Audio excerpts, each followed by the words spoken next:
I'm kind of going to mix it a little bit up with questions from our people in the chat and also general questions. If you are a panelist and your brain can do it, you might want to answer specific questions like Katherine did that came to you. So we're not going to be able to get to them all. And we'll put them in the Slack channel. But one thing I'd like to know, the panelists, do any of you all have a success story of what you do has worked? Teaching people maybe, or watering trees in the dry areas of Mexico. What has actually worked that we did not hear about in your talk? I can maybe think of a couple of things. Okay. Yes, it relates also to people have asked other presenters as well about whether they feel they're having any impact or anything. For a number of years, apart from the work I do in the field, I also have worked closely with Juan Carlos Cantú, that you heard from yesterday, in campaigning with government authorities and environmental education and stuff. And a lot of times it felt like we were just banging our heads against a brick wall, and felt like we weren't really getting anywhere. And there might be just small successes. But in the end, and one time I remember speaking to Juan Carlos, and he said to me, I expressed this to him, and he said, well, imagine if we weren't here doing this, it would be so much worse.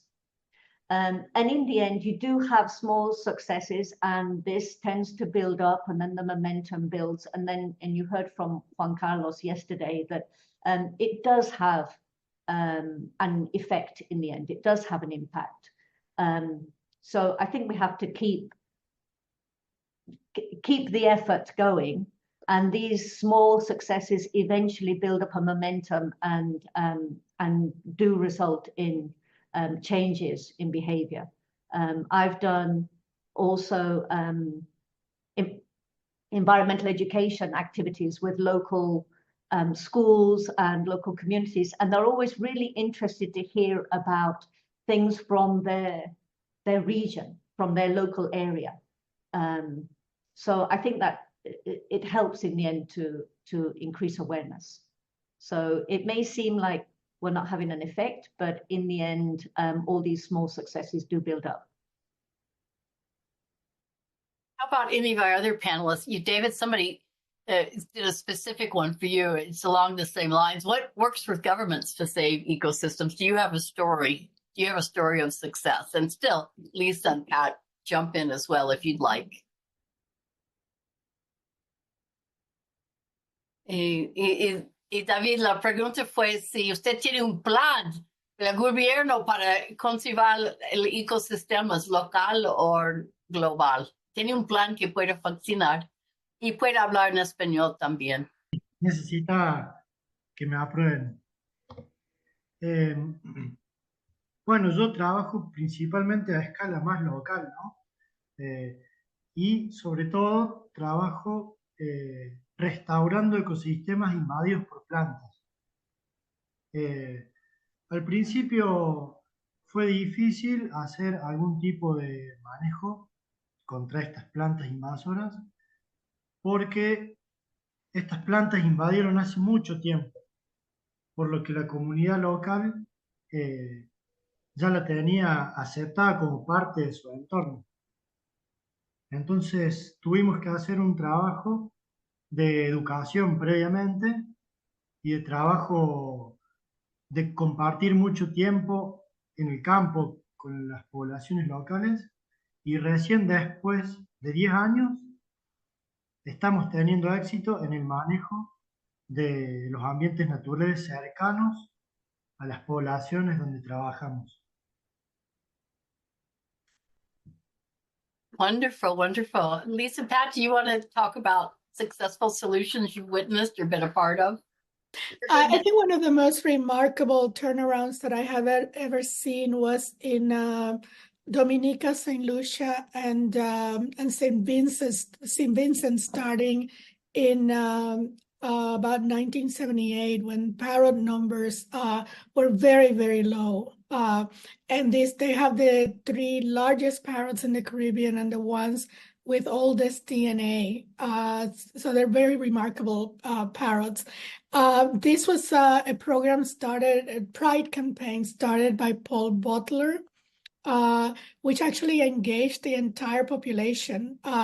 They went to schools dressed as parrots. When I first visited Dominica, looking at this in '79, there were billboards everywhere. You go to rent a car, they gave you a keychain with a "Protect the Parrots" and so forth. And it made a remarkable difference in bringing species like the Cicerus from 75 individuals to an estimate of between 250 to 350. I think it was remarkable at the time. Little kids made pledges in school at a point when they wanted to expand the territory for the parrots. They needed to buy a piece of land owned by foreigners, and the kids gave their little cents. I mean, it was just remarkable what happened. And what is kind of astounding to me is that the campaign is an old one. It's about 40 years old and still is remembered by people. A couple of years ago, a friend sent me photos of little carnival masks of little kids all dressed as Caribbean parrots and marching through the streets during carnival. I think it's one of the most successful environmental campaigns I have seen, and has had very lasting effects, which is why the damage done by the hurricanes have been so devastating. The work that was done there was broadcast all over the world. So I went to conferences and it was inspiring beyond just the island itself. Pat, what are you going to cheer us up with now? Well, I was just going to support both you and Lisa. I'm old enough that I remember that campaign very well. And I was inspired and am here today partly because of that. And I live nowhere near the Caribbean. So I think after listening to this just diverse and wonderful community speaking here, one thing I would like to address just real quickly, and then I'll talk about some successes I think that are important too, is what I keep hearing, whether it's Caribbean countries or communities in Honduras, or even just the parrot people amongst themselves, the pride in the parrots they live next to is so important in supporting their continuance on this earth. I think people are excited about parrots and become ownership of their care and are so happy to work once they see that other people recognize that pride and uniqueness that their community can have. And that means places in big urban advanced cities like Ocean Beach, California, who is making tons of money on parrot tours for people to come see the parrots in a South California urban area, and it's popular and they're proud of those parrots. So back to California, that's the parrots I know best in real life. It's much easier to study when you can go get a cappuccino or a beer, instead of slogging through muddy trails and holding binoculars up to a nest site for hours and hours. But one thing I have seen policy-wise is the state of California recognized by utilizing very solid biology, very solid ecological studies, very solid data, real science, to declare that the parrots in Southern California are naturalized, not harmful, and not invasive. And they may have saved these species by doing that. Now, there is some threat right now that protection may be taken away. So I and other people may be putting a call out to please write letters to blah, blah, blah. But that is one of the most successful things I can see for the future. This is a bank. This is a savings account for some species that may be extirpated in both South America and Mexico. So I think that was successful and little praised. And thank you, everyone. I really appreciate this opportunity. Great. And we only have like 3 more minutes before we move on to our groups. So please look in the chat, panelists. There are a lot of questions for you, but here's the one that may tie us all together here is the work with the ecosystem and climate and all of this. How can, or is it possible to use parrots, David, you talked about this, as a flagship species to address climate change? Can we make the connections? Are we smart enough to show people that and disease and habitat destruction and the harm to the human heart? Can we use parrots to save the world? Yo creo que los loros son, pensándolo desde un punto de vista pragmático, son una buena herramienta para utilizarla en conservación. Pensando un poco también en el cambio climático y la pérdida de hábitat, estos dos procesos interactúan quizás de manera compleja, ¿no?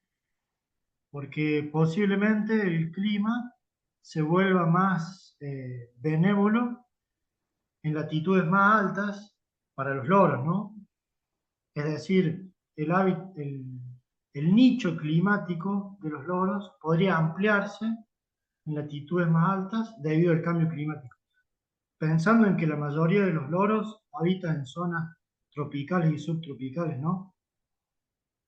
Pero bueno, la pregunta ahora es, ¿va a haber hábitat para que los loros puedan colonizar, por ejemplo? Yo pienso que no. La pérdida de hábitat me parece que es el factor principal que reduce, ¿no?, la distribución y amenaza a los loros actualmente. Por lo cual, pensando los loros como organismos que dependen de los bosques, pienso que son un excelente paraguas para proteger este sistema tan amenazado a lo largo de todo el planeta, ¿no? That's just great. And Gail, I know we're at the time, but I have to put Lisa on the spot here. The same kind of question, can birds be used as a global species for? I'm interested in what you might say for colonialism and oppression and patriarchy. I make those connections, and I know it's fraught. But can we continue to talk about colonialism and parrots together? I agree with David that the loss of habitat and the changes in habitat brought about by climate change make it difficult.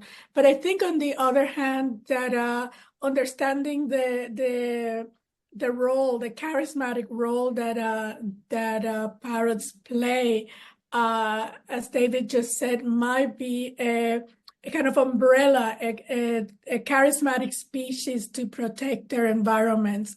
It's one of the reasons I thought that we should also be working on protecting not only the present environment of parrots, but environments higher up to make possible that move when it comes. But I think for the moment, understanding their role in the history of colonization, understanding the kind of roles they had played in those incredible Flemish paintings, including parrots, their presence in the history of art, without which, there are periods in our history that we cannot quite understand. As part of a history of colonization and exploitation, may make us more aware of the fact that if we fight to defend the parrots and protect the parrots, we may be indeed saving vital environments that may not save the parrots ultimately, but actually may be able to help us protect other species. And the people that live there. And the people who live there, yeah. Can we give a huge amount of applause for this panel?